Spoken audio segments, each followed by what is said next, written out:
ओम शांति।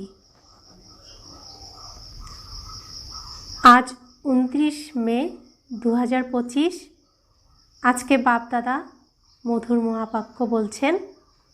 बाप दादा बोलছেন, मीठे मीठे बच्चे তোমরা পুনরায় নিজেদের ঠিকানায় পৌঁছে গেছো। তোমরা বাবার দ্বারা রচয়িতা আর রচনাকে জেনে গেছো, তাই খুশিতে রোমাঞ্চিত হয়ে যাওয়া উচিত। আমরা কোন ঠিকানায় পৌঁছে গেছি?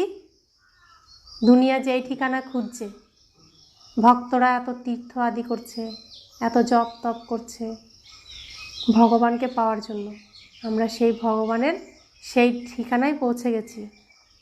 আর এই সৃষ্টির সমস্ত রহস্য এখন জেনে গেছি। তিনি আমাদের সব কিছু জানিয়েছেন, তাই রোমাঞ্চিত হয়ে যাওয়া উচিত। আজকের মূল্যের প্রশ্ন, বাচ্চারা বাবা এই সময় তোমাদের শৃঙ্গার কেন করছেন? বাবা আমাদেরকে এই সময় কেন সাজাচ্ছেন? উত্তর, কারণ এখন আমাদের সেজে গুজে কোথায় যেতে হবে? বিষ্ণুপুরীতে যেতে হবে, শ্বশুরালয়ে যেতে হবে। এখন আছি কোথায়? বাবার ঘরে। আমরা এখন প্রিন্স প্রিন্সেস। বাবা আমাদের রাজকুমার রাজকুমারী বানাচ্ছেন, সুশিক্ষা দিচ্ছেন রাজ পরিবারে যাওয়ার জন্য। আমরা এই জ্ঞানের দ্বারা সুসজ্জিত হয়ে মহারাজা মহারানী হই। কিসের দ্বারা হই? বিষ্ণুপুরী যাওয়ার উপযুক্ত এই বাবার এই জ্ঞান অমৃতের দ্বারা, যা আমরা রোজ পান করি, নিজেকে পরিষ্কার করি, নতুন করে প্রত্যেক দিন আমরা নিজেকে সাজাই। বাবা সাজিয়ে দেন। এখন আমরা সঙ্গম যুগে রয়েছি। বাবা টিচার হয়ে পড়াচ্ছেন। আমরা এখন কোথায় আছি? সঙ্গম যুগে বাবার ঘরে। বাবা এখন আমাদের সব রকম শিক্ষা দিচ্ছেন। রাজ পরিবারে গিয়ে মহারানী হয়ে বা মহারাজা হয়ে কিভাবে আমাদের চলতে হবে, পিত্রালয় থেকে শ্বশুরালয়ে নিয়ে যাওয়ার জন্য বাবা আমাদেরকে পড়াচ্ছেন।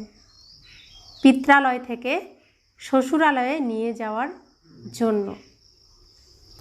আজকের মুরলির প্রথমে গীত বেজেছে, অবশেষে সেই দিন এসেছে আজ। অবশেষে সেই দিন এসেছে আজ। কোন দিন? যে ভগবানকে পাওয়ার জন্য, যে সুখের দুনিয়ায় নিয়ে যাওয়ার জন্য ভগবানকে এত ডেকেছি, অবশেষে সেই ভগবান এসেছেন আমাকে দুঃখ থেকে মুক্ত করে সেই সুখের দুনিয়ায় নিয়ে যাওয়ার জন্য। অবশেষে সেই ভাগ্য আমার উদয় হয়েছে, অবশেষে সেই সৌভাগ্য আমার প্রাপ্ত হয়েছে। স্বয়ং ভগবান আমাকে এই সৌভাগ্য দিয়েছেন। ওম শান্তি। মিষ্টি মিষ্টি সুইট চিলড্রেন, মিষ্টি মিষ্টি হারানিধি বাচ্চারা গান শুনেছে। বাচ্চারা, তোমরাই জানো যে আধা কল্প যে প্রিয়তমকে, যে মাসুককে স্মরণ করেছ, অবশেষে তাকে পেয়েছ। তো ভগবানকে পেয়েছি আমরা। দুনিয়া একথা জানে না যে আমরা আধা কল্প ভক্তি করেছি। তারা প্রিয়তম বাবাকে আহ্বান করে। আমরা হলাম প্রিয়তমা, আশিক। তাহলে তিনি কে? তিনি হলেন প্রিয়তম মাসুক। এও কেউ জানে না। বাবা বলেন, রাবণ তোমাদের সম্পূর্ণরূপে তুচ্ছ বুদ্ধি সম্পন্ন করে দিয়েছে, বিশেষ করে ভারতবাসীদের। তোমরাই যে দেবী দেবতা ছিলে তাও তোমরা ভুলে গেছো। তাহলে তুচ্ছ বুদ্ধি সম্পন্নই তো হলে। আমরাই যে দেবী দেবতা ছিলাম, আমাদের কি তা মনে আছে? নিজেকে দেবী দেবতা ভাবার মতো সাহস আমাদের ছিল? আমাদের বুদ্ধি তুচ্ছ হয়ে গেছে, তাই এত উচ্চ স্থানে নিজেকে ভাবতেই আমরা পারি না। নিজের ধর্মকে ভুলে যাওয়া, এই হলো তুচ্ছ বুদ্ধিরই কাজ। একটা জীবনেও আমরা শিশু অবস্থায় কেমন থাকি? দেবী দেবতার মতোই থাকি। তখন সবাই ভালোবাসে, কারণ তার শিশু অবস্থায় কোনো নোংরা থাকে না, তার মধ্যে পবিত্র থাকে। কিন্তু যত আমরা এই দুনিয়ার সাথে মিশি, তত আমরা নিজের সেই আসল স্বরূপকে ভুলে যাই। বৃদ্ধ অবস্থায় তো সম্পূর্ণই ভুলে যাই, মনে থাকে না কিছু। তো সেই জন্য বাবা বোঝাচ্ছেন আমাদেরকে, বৃদ্ধ অবস্থায় একদম শেষের দিকে কি হয়, আবার সেই শিশু অবস্থার কথাই স্মরণে আসে। তো বলে না, বৃদ্ধ হয়ে গেলে বাচ্চা হয়ে যায়। তা আমাদেরও সৃষ্টির এখন বৃদ্ধাবস্থা, এখন তাই আমরা সবাই আবার শিশু হয়ে যাচ্ছি। বাবা বলছেন, যেমন এসেছিলে তেমনই ফিরে যেতে হবে। তাহলে একদম শুদ্ধ পবিত্র সেই মনটা নিয়েই ফিরে যেতে হবে। তো প্রথমে ধীরে ধীরে আমাকে সেই শিশু অবস্থায় পৌঁছে তারপরে আমার নিজের অশরীরী অবস্থায় পৌঁছাতে হবে। তো সেই স্মৃতি আমাদেরকে ফিরিয়ে দিচ্ছেন বাবা।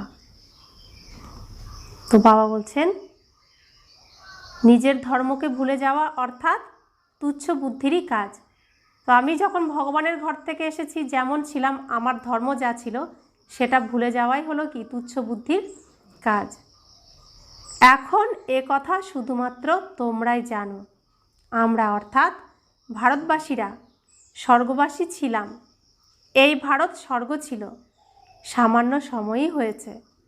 1250 বছর সত্যযুগ ছিল, আর 1250 বছর রামরাজ্য ছিল। সেই সময় অগাধ সুখ ছিল। সেই সুখকে স্মরণ করে রোমাঞ্চিত হয়ে যাওয়া উচিত। সত্যযুগ, ত্রেতাযুগ সে তো পাস হয়ে গেছে। সত্যযুগ ত্রেতাযুগ পাস হয়ে গেছে। সত্যযুগের আয়ু কত তাও কেউ জানে না। লক্ষ লক্ষ বছর কিভাবে হতে পারে? এখন বাবা এসে বোঝান, মায়া তোমাদের কত তুচ্ছ বুদ্ধি সম্পন্ন করে দিয়েছে। দুনিয়ার কেউই নিজেদেরকে তুচ্ছ বুদ্ধির মনে করে না। তোমরা জানো যে আমরা কাল পর্যন্ত তুচ্ছ বুদ্ধির ছিলাম। এই দুনিয়ার শিক্ষায় শিক্ষিত, তো নিজেদের অনেক শিক্ষিত মনে করে, কিন্তু প্রকৃত সত্য জ্ঞান কারোর কাছে নেই। তাদেরকে এই সত্য জ্ঞান দিতে গেলে তারা এটাকে বিশ্বাস পর্যন্ত করে না, এত তুচ্ছ বুদ্ধি হয়ে গেছে। রাবণ সম্পূর্ণ তুচ্ছ বুদ্ধির বানিয়ে দিয়েছে। আমরাও কাল পর্যন্ত তুচ্ছ বুদ্ধির ছিলাম। এখন বাবা আমাদের এত বুদ্ধি প্রদান করেছেন যে আমরা রচয়িতা এবং রচনার আদি মধ্য অন্তকে জেনে গেছি। কাল পর্যন্ত জানতাম না, এখন জেনেছি। যত যত জানতে পারবে ততই খুশিতে রোমাঞ্চিত হতে থাকবে। আমরা পুনরায় নিজেদের ঠিকানায় পৌঁছে যাই। আমরা পুনরায় নিজেদের ঠিকানায়, কোন ঠিকানায় পৌঁছে যাই?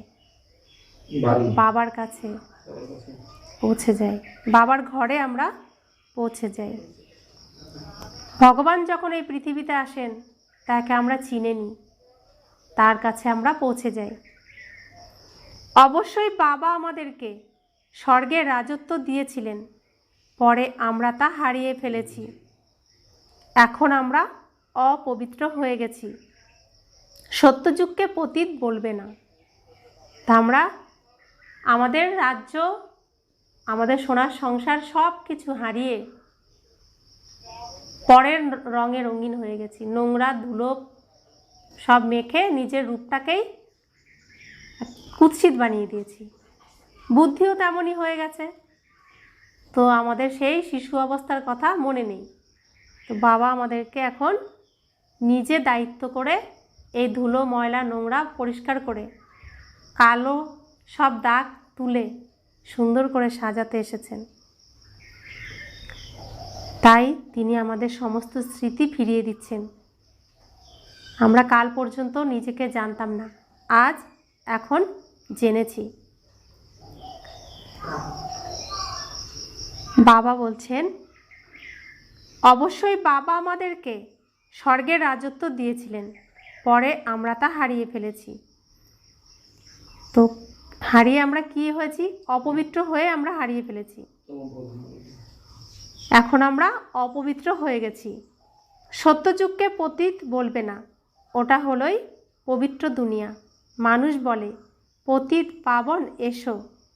রাবণ রাজ্যে উচ্চ পবিত্র কেউই হতে পারে না।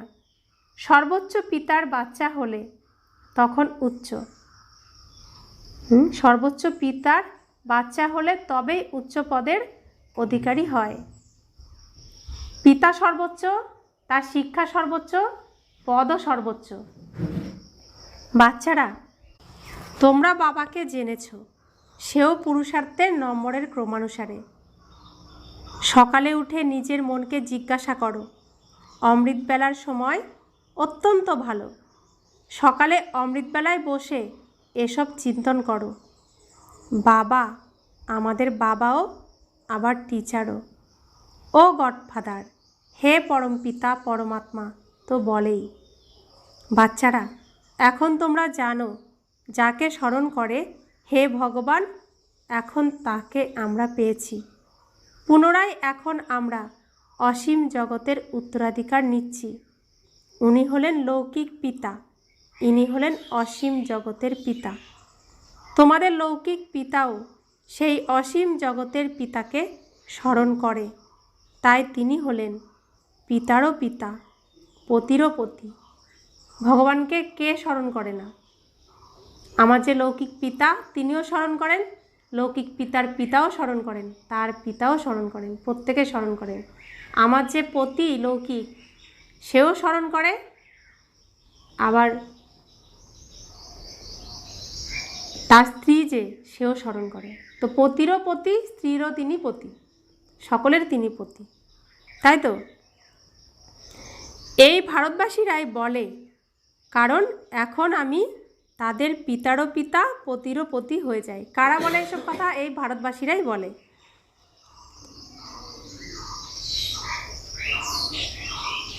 এখন আমি তোমাদের পিতাও, তোমরা আমার সন্তান হয়েছ। বাবা বাবা বলতে থাকো। এখন পুনরায় তোমাদের বিষ্ণুপুরী অর্থাৎ শ্বশুরালয়ে নিয়ে যাই। তো সবাই কি তাকে বাবা বলে ডাকে? আমরা ডাকি, আমরা তাকে চিনেছি। কত সুন্দর এই নাটকটা, ড্রামাটা, এই পৃথিবীর ড্রামা। আমার শাস্ত্রেও এইটুকু কথা উল্লেখ করা আছে যে আমি আমার পরিচয় দিই। আমি আমার পরিচয় যতক্ষণ না দিই, আমাকে কেউ চিনতে পারে না, জানতে পারে না, বুঝতে পারে না। পরিচয় দেওয়ার পরেও কোটির মধ্যে কতিপয় কেউ কেউ আমাকে চিনতে পারে, জানতে পারে। কথাটা কত সত্যি। আশেপাশে কত আছে আত্মা, নিজের পিতাকে চিনতে পারছে না। আমরা তো চিনে নিয়েছি। তো কোটির মধ্যে কতিপয় একজন আমিও। তো এই তো সৌভাগ্য। এর থেকে আর কত সৌভাগ্যের প্রয়োজন? এর থেকে কত সুখের প্রয়োজন? এর থেকে কত শান্তির প্রয়োজন? যেখানে ভগবান এসে সত্যিকারের প্রেম দিচ্ছেন, স্নেহ দিচ্ছেন, আদর দিচ্ছেন, সমস্ত দায়িত্ব নিচ্ছেন, সমস্ত সম্পর্ক করছেন, সমস্ত সম্বন্ধ রূপে তিনি আমার কাছে এসেছেন। তো এরপরে আর কি চাই? আর কি চাওয়ার থাকতে পারে? তো বাবা বলছেন যে এ হলো তোমাদের পিত্রালয়, পুনরায় শ্বশুরালয়ে যাবে। আমরা এখন কোথায় আছি? নিজের বাড়িতে, বাবার কাছে। তাই আমাদের আর কোনো রকম অভিনয় এখানে করাটা সাজে না। সব অভিনয় এখানে সমাপ্ত করে আবার নতুন করে বাবার ডাইরেকশানে সেজে গুজে রাজকুমার রাজকুমারী হয়ে যাতে রাজ পরিবারে যেতে পারি, তার উপযুক্ত করে তুলতে হবে। বাচ্চারা জানে যে আমাদের অত্যন্ত সুন্দরভাবে সুসজ্জিত করা হয়। এখন তোমরা পিত্রালয়ে রয়েছ, তাই না? তোমাদের পড়ানো হয়। তোমরা জ্ঞানের দ্বারা সুসজ্জিত হয়ে বিশ্বের মহারাজা মহারানী হয়ে যাও। তোমরা এখানে এসেছো এই বিশ্বের মালিক হতে। তো এই সিস্টেমেই তো আমাদের জগৎ সংসারও চলে। পিত্রালয়ে থেকেই পড়াশোনা করে, জ্ঞান অর্জন করে, পোস্ট পজিশন পায়, তারপরে বিবাহ হয়, তাই না? তো সমস্ত শিক্ষাই এই শিক্ষাতেই চলে। বাবা এসে যা আমাদের দিচ্ছেন। তো বাবা বলছেন, তোমরা জ্ঞানের দ্বারা সুসজ্জিত হয়ে বিশ্বের মহারাজা মহারানী হয়ে যাও। তোমরা এখানে এসেছই বিশ্বের মালিক হতে। যখন সত্যযুগ ছিল তখন তোমরা ভারতবাসীরাই বিশ্বের মালিক ছিলে। এখন তোমরা এমনভাবে বলবে না যে আমরা বিশ্বের মালিক।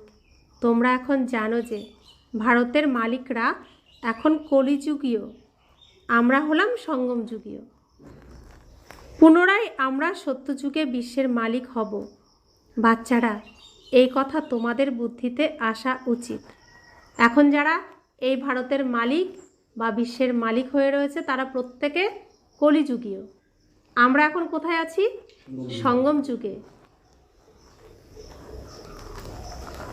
তো এইসব কথা এখন আমাদের বুদ্ধিতে আসা উচিত, এইসব চিন্তন চলা উচিত। তোমরা জানো যে বিশ্বের উত্তরাধিকার প্রদানকারী এসেছেন। কে এসেছেন? স্বয়ং ভগবান এই সম্পূর্ণ বিশ্বের উত্তরাধিকার দিতে এসেছেন, মালিক বানাতে এসেছেন। এখন সঙ্গম যুগে তিনি এসেছেন। জ্ঞান প্রদানকারী তিনি হলেন অদ্বিতীয় বাবা। বাবা ব্যতীত কোনো মানুষকেই জ্ঞানদাতা বলা যাবে না, কারণ বাবার কাছে এমন জ্ঞান রয়েছে যার দ্বারা সমগ্র বিশ্বের সদ্গতি হয়ে যায়। তত্ত্বসহ প্রকৃতি সকলের সদ্গতি হয়ে যায়। মানুষের কাছে সদ্গতির জ্ঞান নেই। আছে জ্ঞান মানুষের কাছে, তাহলে তো সদ্গতি হয়েই যেত, কেউ দুঃখই পেত না, আর এখানে শান্তি স্থাপনও হয়ে যেত। কিন্তু এত আয়োজন, এত প্রচেষ্টার পরেও এখানে শান্তি স্থাপন হয়নি। দুনিয়া অশান্তির রাজ্য হয়ে গেছে। আমরা এখন জানি শান্তি কার দ্বারা স্থাপিত হবে, কে শান্তি স্থাপন করতে পারবেন। কে পারবেন? একমাত্র বাবা, স্বয়ং ভগবান ছাড়া এই দুনিয়ায় শান্তি স্থাপন কেউ করতে পারবে না। এই সময় সমস্ত দুনিয়া তত্ত্বসহ তমপ্রধান। এখানে যারা থাকে তারাও তমপ্রধান। নতুন দুনিয়াই হলো সত্যযুগ। ওখানে যারা থাকতেন তারা দেবতা ছিলেন। পুনরায় রাবণ বিজয় প্রাপ্ত করেছে। এখন পুনরায় বাবা এসেছেন। বাচ্চারা, তোমরা বলো যে আমরা যাচ্ছি বাপ দাদার কাছে। বাবা তোমাদেরকে দাদার দ্বারা বিশ্বের উত্তরাধিকার প্রদান করেন। বাবা বিশ্বের উত্তরাধিকার দেবেন। আর কি দেবেন? বাচ্চারা, তোমাদের বুদ্ধিতে একথা আসা উচিত, তাই না? তিনি আমাদের কি দেবেন? সমগ্র বিশ্বের উত্তরাধিকার দেবেন। এরপর আর কি দেবেন? আর কি চাই? আমাদের তো এসব কথা বুদ্ধিতে রাখা উচিত, আমাদের বুদ্ধিতে আসা উচিত। কিন্তু মায়া ভুলিয়ে দেয়, খুশি চিরস্থায়ী হতে দেয় না। যারা ভালোভাবে পড়বে আর পড়াবে তারাই উচ্চ পদ পাবে। গাওয়াও হয় যে সেকেন্ডে জীবন মুক্তি। তোমাদের কেবল একবারই ওনাকে মনে রাখা উচিত, তাই না? তো সেকেন্ডে জীবন মুক্তি অর্থাৎ এই যে আমরা যখনই জানতে পারলাম যে আমি দেহ নই, আমি আত্মা, তখনই কি হয়ে গেলাম? জীবন থেকে মুক্ত হয়ে গেলাম এক সেকেন্ডে। আর যখন আমি সম্পূর্ণ আত্মিক নিজের স্বরূপে আসলাম, সমস্ত গুণ নিজের মধ্যে ধারণ করলাম, তো জীবন মুক্তি ধামে যাওয়ার উপযুক্ত হতে থাকলাম। এক সেকেন্ডেই হলো তো ঘটনা, অনেক তো সময় লাগলো না, এক সেকেন্ডেই। তাই বাবা বলছেন গাওয়াও হয় এক সেকেন্ডে জীবন মুক্তি। তো বাবাকে আমরা কতবারের জন্য পাই, কতক্ষণের জন্য পাই? একবারই পাই, এই খুব অল্প সময়ের জন্যই পাই।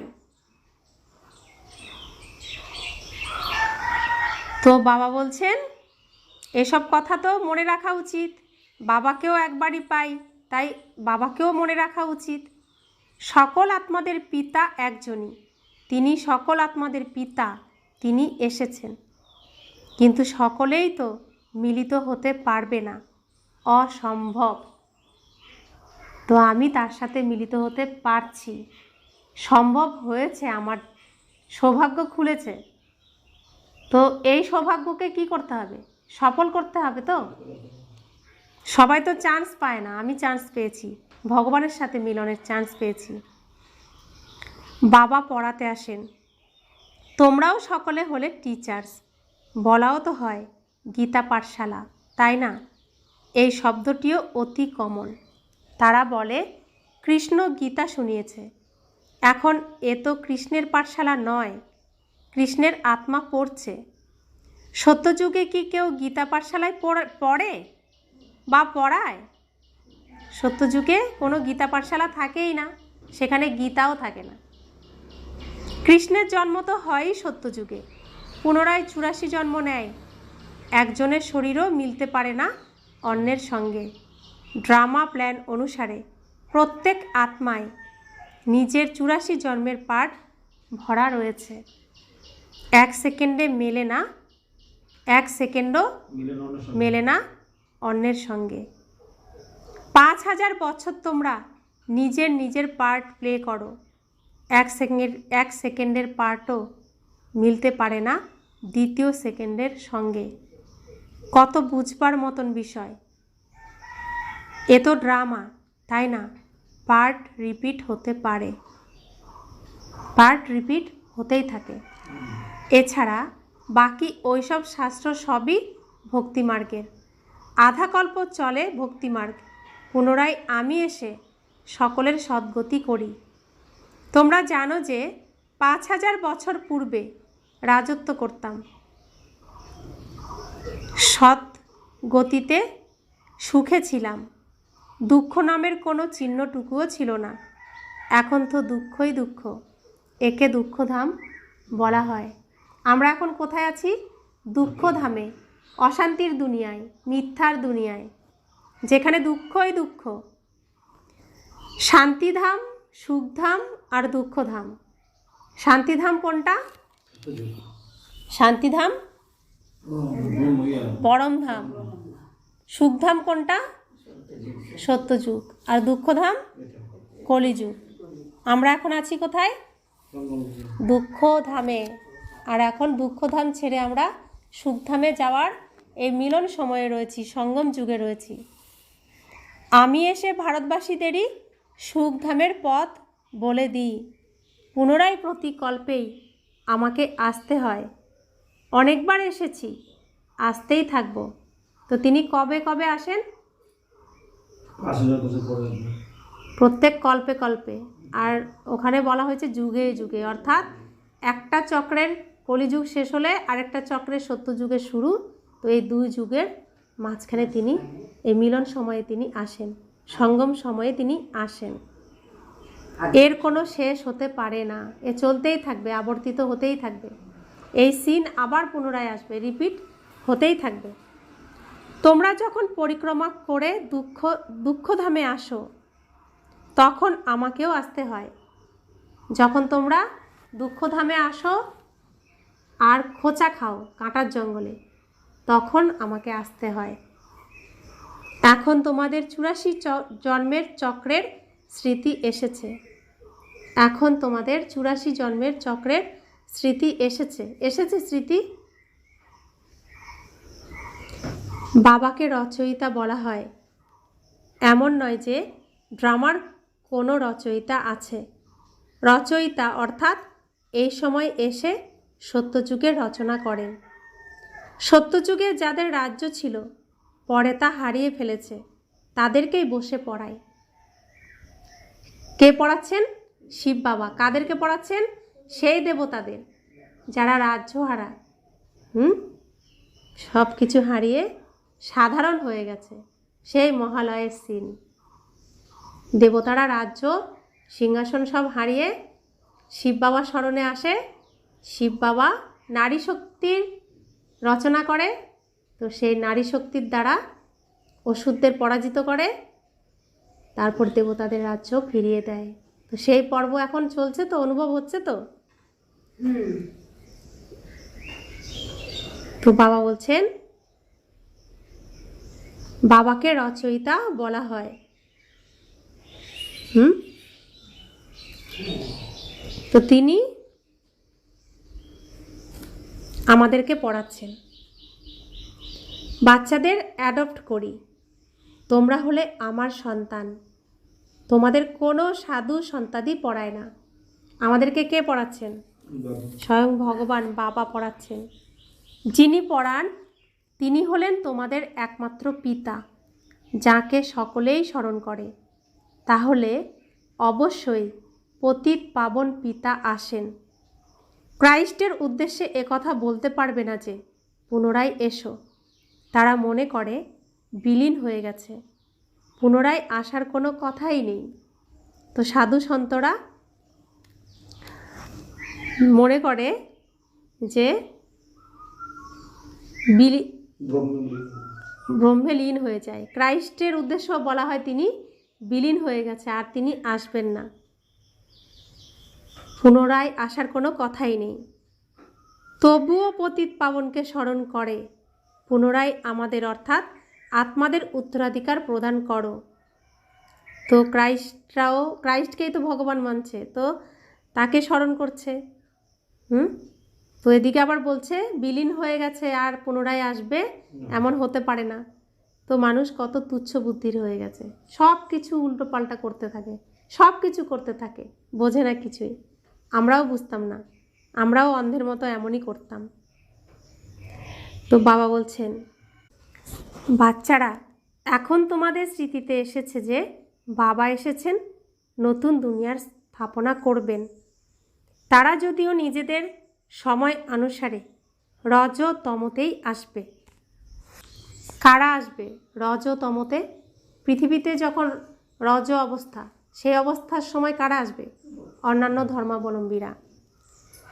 বাচ্চারা এখন তোমরা জানো যে আমরা মাস্টার নলেজফুল হই। আমরা এখন জ্ঞানের সাগরের সন্তান, মাস্টার জ্ঞান সাগর হই। তা আমরা আসবো কখন? শতপ্রধান অবস্থায়। আর অন্যরা আসবে কখন? রজপ্রধান অবস্থায়। বাচ্চারা একমাত্র বাবাই যিনি তোমাদেরকে পড়িয়ে বিশ্বের মালিক করে দেন, স্বয়ং হন না, তাই ওনাকে বলা হয় নিষ্কাম সেবাদারী। নিষ্কাম সেবাধারী, যিনি কোনো কামনা রাখেন না, কোনো ইচ্ছা রাখেন না, শুধু দিতে আসেন, নিতে আসেন না কিছুই। নিঃস্বার্থ নিষ্কাম সেবাধারী। তো সন্ন্যাসীরা বলে আমরাও সন্ন্যাসী। সত্যি কি তারা সন্ন্যাসী? তাদের তো শরীর আছে, শরীর নিঃশ্বাস নিচ্ছে, কর্ম করা, শরীর খাচ্ছে তো কর্ম করা, ঘুমাচ্ছে তো কর্ম করা, প্রত্যেকটি পা যখনই ফেলছে তখনই তো কর্ম করছে।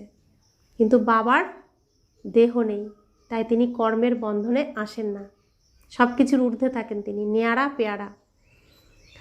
তাই তিনি একমাত্র নিষ্কাম সেবা করতে পারেন, আর কেউ করতে পারেন না। কারণ তিনি ছাড়া প্রত্যেকেই দেহধারী, আর দেহধারী অর্থাৎ তাকে কর্ম করতেই হবে। তাই কোনো মানুষ বলতে পারে না আমি নিষ্কাম সেবাধারী।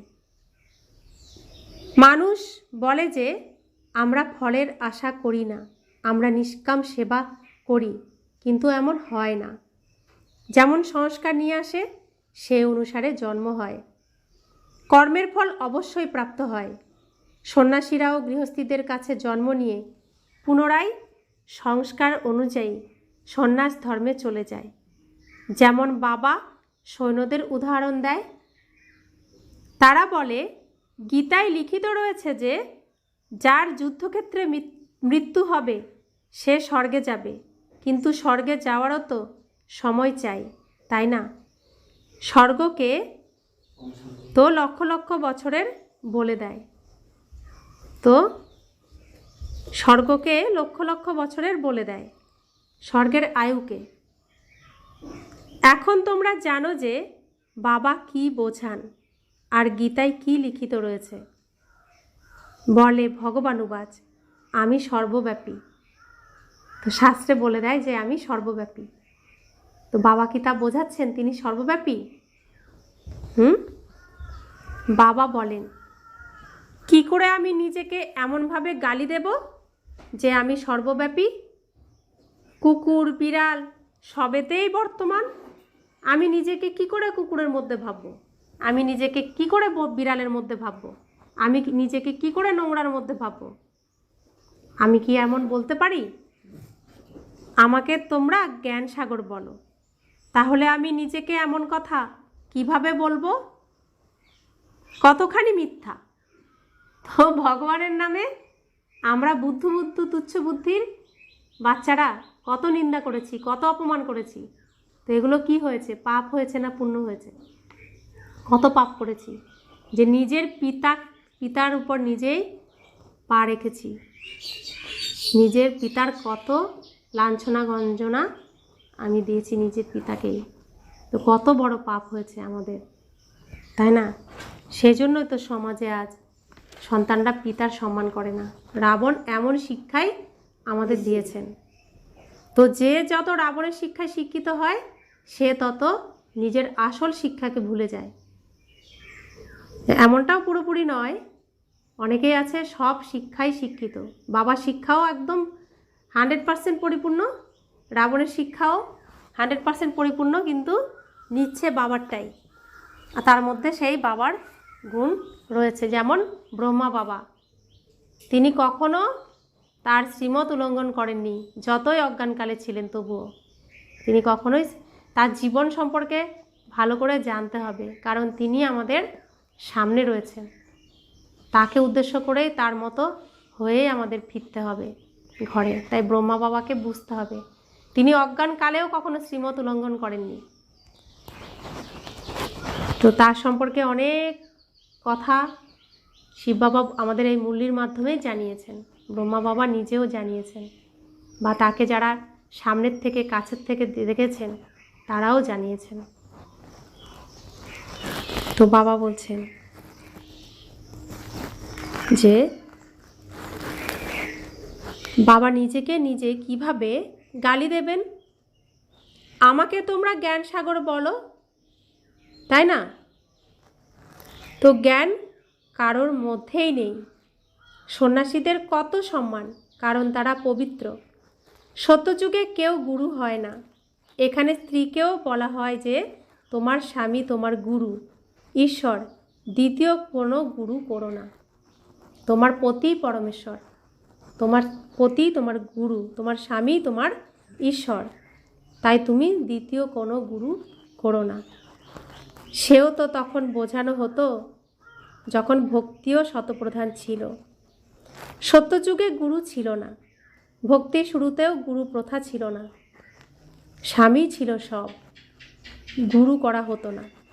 তো ভক্তি প্রথম যখন শুরু হচ্ছে তখন কোনো গুরু ছিলেন না, স্বামীকেই গুরু বানিয়ে দেওয়া হতো, কোনো গুরু করা হতো না। এই সমস্ত কথা এখন তোমরা বুঝেছ। তো নাটকটা ধীরে ধীরে ধীরে ধীরে কি সুন্দরভাবে এই স্টেজের মধ্যে হয়ে গেল, তাই না? অভিনয় হয়ে গেল সব ধীরে ধীরে ধীরে ধীরে। যা চলে গেছে তার দ্বিতীয়বার আর হয় না। আবার হবে কখন? সিনেমা যখন পুনরায় রিপিট হবে তখন। অনেক মানুষ ব্রহ্মাকুমারীদের নাম শুনে ভয় পেয়ে যায়, কারণ তারা মনে করে যে এরা ভাই বোন বানিয়ে দেয়। আরে প্রজাপিতা ব্রহ্মার সন্তান হওয়া তো ভালো, তাই না? বিকেরাই স্বর্গের উত্তরাধিকার প্রাপ্ত করে। এখন তোমরা তা নিচ্ছ, তোমরা বিকে হয়েছ। তো ব্রহ্মাকুমারী না হলে বৈকুণ্ঠে যাওয়া যাবে? বৈকুণ্ঠে যাওয়া? তো বৈকুণ্ঠে যেতে গেলে ব্রহ্মার শিক্ষা গ্রহণ করতে হবে, প্রজাপিতা ব্রহ্মার দ্বারা স্থাপিত হতে হবে, ব্রহ্মার সংকল্পের দ্বারাই সৃষ্টির রচনা হয়। তো সেই রচনার মধ্যে আমাকে থাকতে হবে। যদি ব্রহ্মা আমাকে রচনা না করেন তাহলে নতুন সৃষ্টির রচনায় আমি থাকবো না। শাস্ত্রের সঙ্গে মিলছে তো? তাহলে ব্রহ্মাকুমারী আগে হতে হবে, তবেই আমরা বৈকুণ্ঠে যেতে পারবো, বিষ্ণুপুরীতে যেতে পারবো, শ্রীকৃষ্ণের সেই লীলা আমরা দেখতে পাবো। শ্রীকৃষ্ণের যে লীলা এখন এত অভিনয় করে দেখানো হচ্ছে, সেটা সত্যি সত্যি আমরা পাবো নিজের চোখে। তাহলে প্রথমে কি হতে হবে? ব্রহ্মা কুমার ব্রহ্মা কুমারী হতে হবে, ব্রহ্মাচারী হতে হবে। এখন তোমরা তা নিচ্ছ। ভিকেরাই স্বর্গের উত্তরাধিকার প্রাপ্ত করে, এখন তা তোমরা নিচ্ছ। তোমরা বিকে হয়েছ, ব্রহ্মা কুমার ব্রহ্মা কুমারী হয়েছ। উভয়ই বলে আমরা ভাই বোন। দেহবোধ বিকারের গন্ধ দূর হয়ে যায়। আমরা এক পিতার সন্তান, ভাই বোন। তাহলে কি করে বিকারে যেতে পারি? এ হলো মহাপাপ। পবিত্র থাকার এই যুক্তি ড্রামায় রয়েছে। সন্ন্যাসীদের হলো নিবৃত্তি মার্গ, তোমরা হলে প্রবৃত্তি মার্গীয়। এখন তোমাদের এই ছি ছি দুনিয়ার রীতি রেওয়াজকে পরিত্যাগ করে এই দুনিয়াকেই ভুলে যেতে হবে। তোমরা স্বর্গের মালিক ছিলে, পুনরায় রাবণ কত অপবিত্র করে দিয়েছে এও বাবা বুঝিয়েছেন। কেউ কেউ বলে আমরা কিভাবে মানব যে আমরা 84 জন্ম নিয়েছি? 84 জন্ম নিয়েছ, এ তো আমরা ভালো কথাই বলি, তাই না? 84 জন্ম না নিলে বুদ্ধিতে বসবে না। বোঝা যায় যে এরা দেবী দেবতা ধর্মের নয়, স্বর্গে আসতে পারবে না। যারা 84 জন্ম নেবে না তারা এই কথা বুঝতেও পারবে না। তারা দেবী দেবতা ধর্মের নয়, তারা স্বর্গে আসতে পারবে না। প্রজাতেও কম পদ লাভ করবে, প্রজাতেও ভালো পদ কম পদ রয়েছে, তাই না? এ কথা কোনো শাস্ত্রতেই নেই। ভগবান এসে রাজ্য স্থাপন করেন। শ্রীকৃষ্ণ তো বৈকুণ্ঠের মালিক ছিলেন, স্থাপনা করেন বাবা। বাবা গীতা শুনিয়েছেন, যার দ্বারা এই পদ প্রাপ্ত করেছ। পুনরায় পড়া আর পড়ানোর প্রয়োজনই নেই। তো এই যে গীতা জ্ঞান আমরা শুনছি, শ্রীকৃষ্ণের মুখের দ্বারা উচ্চারিত জ্ঞান আমরা শুনছি, সেই গীতা জ্ঞানের দ্বারা কি হবে? সত্যযুগের মহারানী মহারাজা হয়ে যাবে। তো তখন আর এই জ্ঞানের প্রয়োজন নেই। তোমরা পড়াশোনা করে পদ প্রাপ্ত করে নাও। পুনরায় গীতার জ্ঞান কি পড়বে? না, পড়বে না। গীতার দ্বারা সদ্গতি প্রাপ্ত করা হয়ে গেছে। যত পুরুষার্থ করবে ততই উচ্চপদ লাভ করবে। যতটা পুরুষার্থ কল্পপূর্বে করেছিল ততটা করতেই থাকে।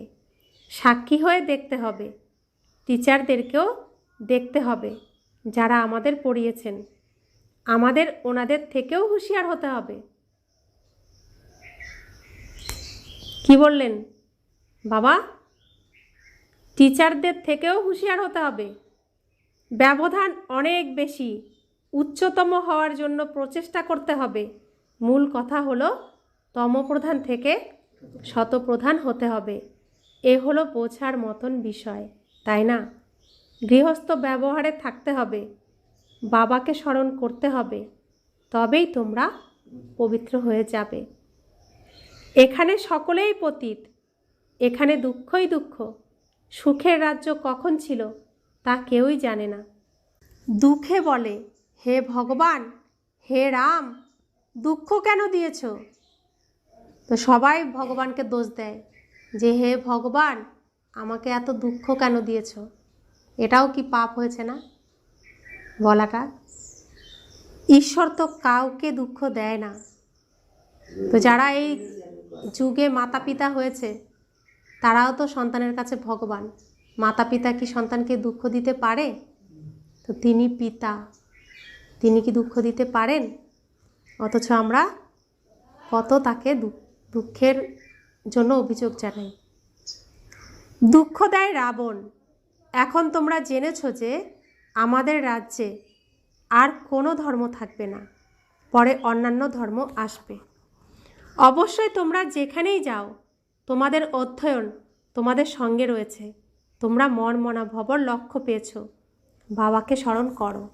তা আমরা যে জ্ঞান অর্জন করছি, এই জ্ঞান আমার থেকে কেউ কেড়ে নিতে পারবে? নিজে যদি নষ্ট না করি, কারোর ক্ষমতা নেই। বাবার থেকে আমরা স্বর্গের উত্তরাধিকার প্রাপ্ত করছি, এও কি স্মরণ করতে পারো না? এই স্মরণও পাকা হওয়া উচিত। তাহলে অন্তিম সময়ে যেমন মতি তেমনই গতি প্রাপ্ত হয়ে যাবে। তো অন্তিম সময়ে যেমন মতি তেমন গতি প্রাপ্ত করার জন্য কি করতে হবে? কাকে স্মরণ করতে হবে? শিব বাবাকে করতে হবে। अच्छा, मीठे मीठे सिकिला दे बच्चों प्रति माता पिता बाप दादा का याद प्यार और गुड मॉर्निंग। रूहानी बाप की रूहानी बच्चों को नमस्ते। हम रूहानी बच्चों की रूहानी माता पिता बाप दादा को याद प्यार गुड मॉर्निंग और नमस्ते नमस्ते नमस्ते। शुक्रिया बाबा, शुक्रिया बाबा, शुक्रिया। धारणार जन्य मुख्य सार। सकाल सकाल अमृत बेलाय उठे স্মরণ করতে হবে বাবা আমাদের বাবাও টিচারও। এখন বাবা এসেছেন আমাদের জ্ঞানরত্নের দ্বারা শৃঙ্গার করতে। তিনি হলেন পিতারও পিতা, পতিরও পতি। এইভাবে স্মরণ করে অপার খুশির অনুভব করতে হবে। দ্বিতীয় ধারণা, প্রত্যেকের পুরুষার্থকে সাক্ষী হয়ে দেখতে হবে। উচ্চ পদের মার্জিন পাওয়ার সুযোগ রয়েছে, তাই তমপ্রধান থেকে শতপ্রধান হতে হবে। বরদান, ভাইসলেসের শক্তির দ্বারা, নির্বিকারী শক্তির দ্বারা সূক্ষ্মলোক বা তিন লোকের অনুভবকারী শ্রেষ্ঠ ভাগ্যবান ভব। যে বাচ্চাদের কাছে ভাইসলেসের শক্তি রয়েছে, বুদ্ধির চোখ একদম রিফাইন, এরকম ভাগ্যবান বাচ্চারা সহজেই তিন লোকে বিচরণ করতে পারে। সূক্ষ্মলোক পর্যন্ত নিজের সংকল্প পৌঁছানোর জন্য সর্বসম্বন্ধের সারযুক্ত সূক্ষ্ম স্মরণ চাই। এটাই হলো সবথেকে পাওয়ারফুল কানেকশান। এর মধ্যে মায়া ইন্টারফেয়ার করতে পারবে না। তো সূক্ষ্মলোকের অপার সৌন্দর্য অনুভব করার জন্য নিজেকে ভাইসলেসের শক্তির দ্বারা সম্পন্ন বানাও। তো কোন বাচ্চারা তিন লোকেই বিচরণ করতে পারে? যারা নির্বিকারী ভাইসলেস শক্তির দ্বারা বিচরণ করে তারা। বরদান, কোনো ব্যক্তি বস্তু বা বৈভবের প্রতি আকৃষ্ট হওয়াই হলো কম্পেনিয়ন বাবাকে সংকল্প থেকে তালাক দেওয়া। কোনো ব্যক্তি বস্তু বা বৈভবের প্রতি আকৃষ্ট হওয়াই হলো কম্পেনিয়ন বাবাকে সংকল্প থেকে তালাক দেওয়া।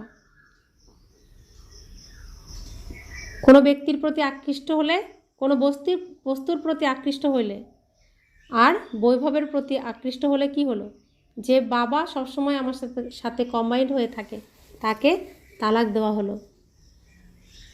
অব্যক্ত ইশারা, আত্মিক রয়্যালটি আর পিউরিটির পার্সোনালিটি ধারণ করো। পবিত্রতা হলো সঙ্গমযুগী ব্রাহ্মণদের মহান জীবনের মহানতা। পবিত্রতা হলো ব্রাহ্মণ জীবনের শ্রেষ্ঠ শৃঙ্গার।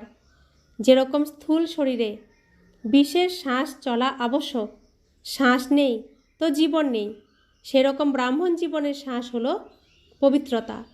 21 জন্মের প্রারব্ধের আধার অর্থাৎ ফাউন্ডেশন হলো পবিত্রতা। তো সঙ্গমযুগী ব্রাহ্মণদের মহানতা কি?